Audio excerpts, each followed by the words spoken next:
we're just standing here is the city wall, the rampart of ancient Charax Spasinou, which is a city in southern Iraq, and it was situated close to the Gulf in antiquity, and for about 1,000 years it was the most important harbor on the Gulf.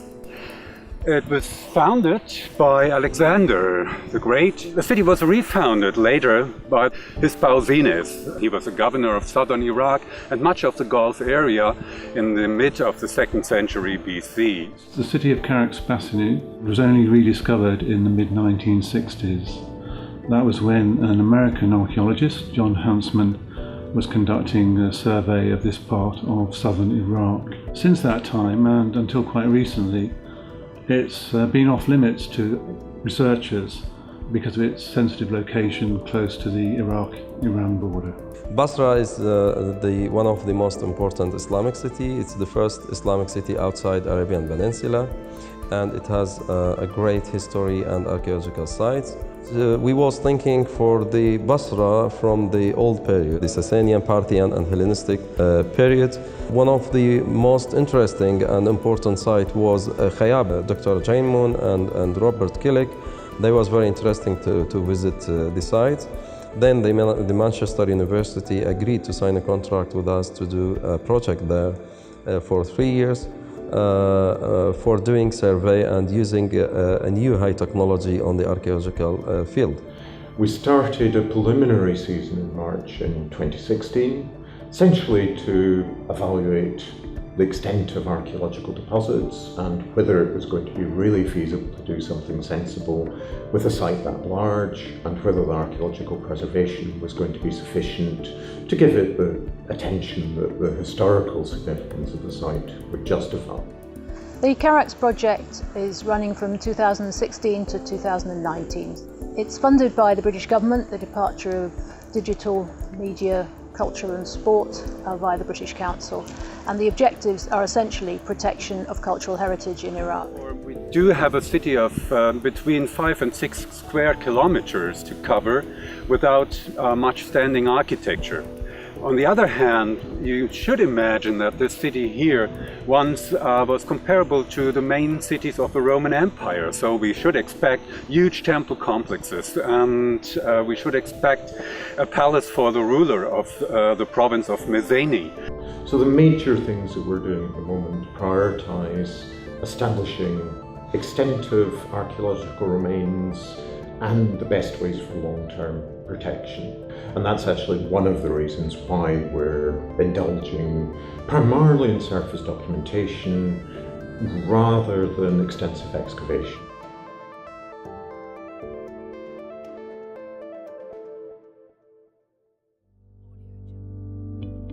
There are a couple of major things that I've been responsible for on the site, one of which was very extensive drone survey to create a digital elevation model of the site. During the autumn 2017 season, what I've been concentrating on is carrying out the gradiometer survey, which records the magnetic traces of surviving archaeological deposits underneath the soil of the site. My responsibilities at Charax, Spasinou are to look after the archaeological fieldwork, and at the moment that consists of a series of evaluation trenches which are designed to follow up the results from the gradiometer survey and to check on the ground that those results match something in the archaeology of the site. We're really at the very early stages with understanding the phasing and stratigraphy at Charax. All we've got so far is small test trenches, but we know there's some very deep stratigraphy and also some very shallow stratigraphy, and that many of the things that we see on the geophysics are not necessarily what we assume they are from the geophysics. Our latest major occupation phase at Charax is the Iran-Iraq war material from the 1980s. So although it's only 30 years old, we're still recording it as an archaeological layer. We know that it was part of the defensive lines north of Basra, which formed a really important part of probably the most active front during the war.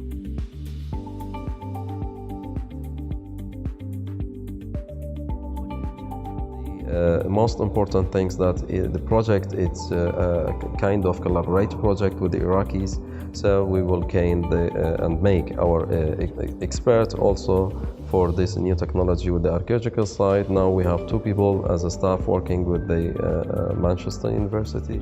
I can carry out my learning by apply the modern methods I learned here, such as using the graduator, the advanced GPS, also laying out test trenches and aerial photographies by drone if I have these tools. General overall objective, trying to reconnect the Iraqi archaeological community with the international academic community. And it seemed like time to try and push the new generation forward. There's plenty of enthusiasm, there's plenty of passion for history and archaeology here. What we really wanted to do was try and help them on the ground. And we felt the best way of doing that was to set up some excavation and survey projects and just get them seriously involved at all levels of expertise.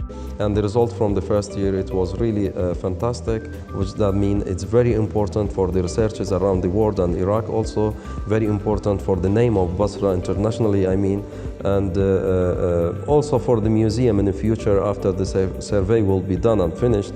We are planning to make some excavation there, also to provide the museum, to reach the museum with the new objects coming from this site.